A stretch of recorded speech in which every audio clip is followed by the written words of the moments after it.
Hi there, welcome back, and thanks for joining me again for episode 8, chapter 8 of Ecclesiastes. Well, hopefully you got a chance to read through chapter 8 in preparation for today. Again, so much in this chapter and so little time here right now. So please, we're just dipping our toes in. There's so much that I'm going to leave unsaid. This is far from comprehensive, but it'll give you a head start, give you a foot in the door, as it were, as we take a look at chapter 8 together now. Picking up this idea from last time we were together in chapter 7, wisdom is good. It's necessary. It's a gift from God. It's even powerful, says the teacher in chapter 7, verse 11 and 12. But it's also elusive. It's also hard. It's also in competition with folly. And so it's very difficult for us at times to know how to put it into practice. And that's really where we kick off today at the beginning of chapter 8. Wisdom in the abstract is fine, but wisdom applied in everyday situations is a different story altogether. It's not just about knowing what the right thing is to do or say or think, but it's knowing, how do I do that right thing? When do I do the right thing? Situations change, and wisdom is aware of that. And wisdom must accommodate for all those different circumstances we find ourselves in. It's nuanced. It's not mechanical and formulaic. And so the teacher kicks off chapter 8, verse 2, by talking about standing before the king. What do you do when you stand before a king, especially think of the ancient world, where you've got a king ruling with absolute power? Now, you're fine if it's a good king, but if the king is a bad king, you've got big trouble. Even if the king is ambiguous or a little bit tricky, or perhaps he's a good king in a bad mood, all of a sudden, how you carry yourself, what you say, where you go, what you do, well, you're going to have to consider very carefully. Otherwise, you might just lose your head. So have a look at chapter 8, verse 2. Obey the king's command, I say, because you took an oath before God. Do not be in a hurry to leave the king's presence. Do not stand up for a bad cause, for the king will do whatever he pleases. Since a king's word is supreme, who can say to him, what are you doing? Can you already sense the tension here and the ambiguity of knowing what the right thing is in the right situation? Really, he goes on in verse 5 and 6 to say, whoever obeys the king's commands will come to no harm, and the wisest heart will know what the proper time and procedure is. I guess in an ideal situation, that's true. But already the teacher has told us we don't live in an ideal world, do we? For there is a proper time and procedure for every matter, though a person may be weighed down by misery or weighed down by sin or evil. So he's acknowledging that wisdom has a place, and it will help you navigate through various tricky circumstances, whatever they may be. Wisdom is going to be situational in that sense. And wisdom does apply to your everyday situations. However, he's really urging discretion without compromise. The king may blow hot and cold. He might give orders which are wrong and bad. And you're going to have to know what to do in that situation. And so discretion without compromise seems to be the line that the teacher is encouraging us to walk. But of course, there's always a twist in the tail with Ecclesiastes, isn't there? There's always a trick up the teacher's sleeve, and that's what we pick up in verses 7 and 8. First of all, he says, but keep in mind, as you make these tough choices, nothing is predictable.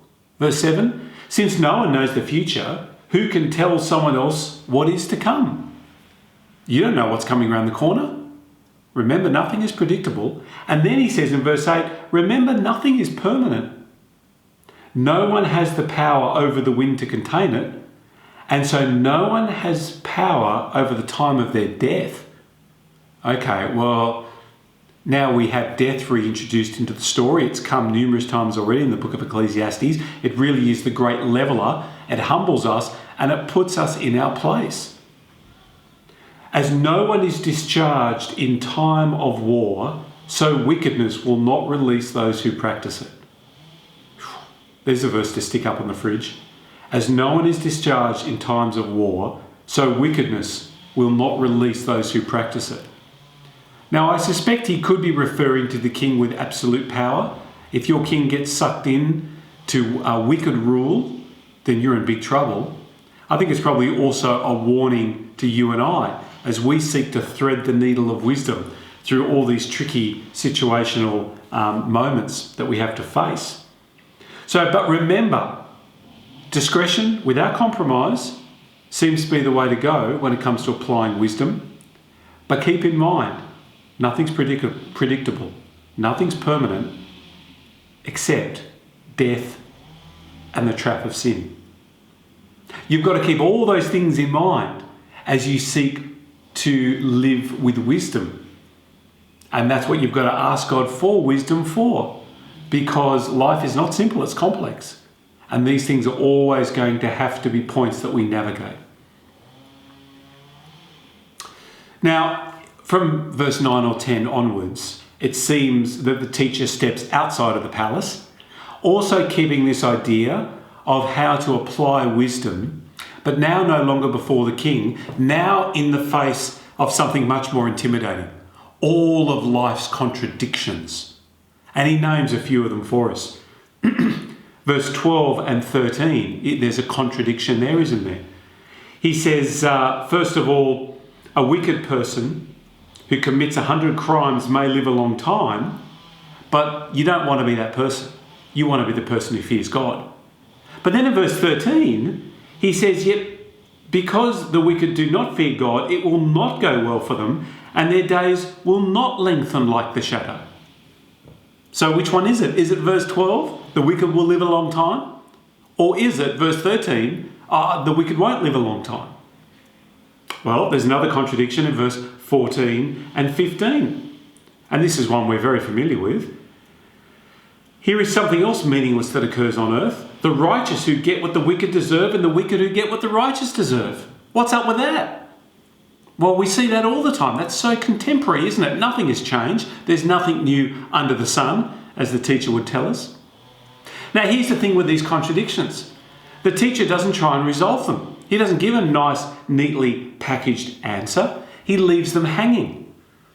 And that's because he wants us to feel the weight of them. And he wants us to realise if you're going to move forward in wisdom, then you can't have a trite, simple solution. It can't be a bumper sticker slogan. No peace, no God. No peace, no God. Or something like that. Something cheesy. It's got to be robust. It's got to be thoughtful. It's got to be deep. It's got to be theological. It's got to make sense of the entire Bible. You've got to be informed by God's Holy Spirit as you speak to him, as he speaks to you through his word. Right? This is a tough journey we're walking. And at times, there will be no easy answers. But there is one thing that he says in verse 15. So I commended the enjoyment of life. In light of all these crazy contradictions that seem to make no sense, he says, here's what I do commend to you. The enjoyment of life. Because there is nothing better for a person under the sun than to eat and drink and be glad. Then joy will accompany them in their toil all the days of their life that God has given them under the sun. So he says, I do have something for you. He says, remember that your life is a gift from God. God has given it to you. And because it's a gift from God, even when it's confusing, even when it doesn't make sense the way you'd like it to, remember it is a gift. And you're free to enjoy the bits you can. And in fact, that honours God and it's good for you. Well, I guess verses 16 and 17 are the end of the chapter, the conclusion of his thoughts in this section. And I just want to draw out 4 very quick things that he concludes with. Hopefully it might be a help for you too. He says, when I applied my mind to know wisdom, verse 16, and to observe the labour that is done on earth, people getting no sleep day or night, then I saw all that God has done. So firstly, what is his conclusion? Well, he says, this dilemma, pursuing wisdom in a world of contradiction, Number one, it keeps me up at night, he says. I get no sleep. Application number two, recognize that this is all that God has done. Regardless of how chaotic or random it seems at times, one of his conclusions is, remember, this is God's world. He made it. He built order into it. And even though the order has been corrupted by sin and distorted so it's hard for us to see, it still belongs to God. He still owns it. He's still sovereign over it, and he will still bring it to account. That's number two. Application number three. No one can comprehend, verse 17, what goes on under the sun. To me, this is a great comfort.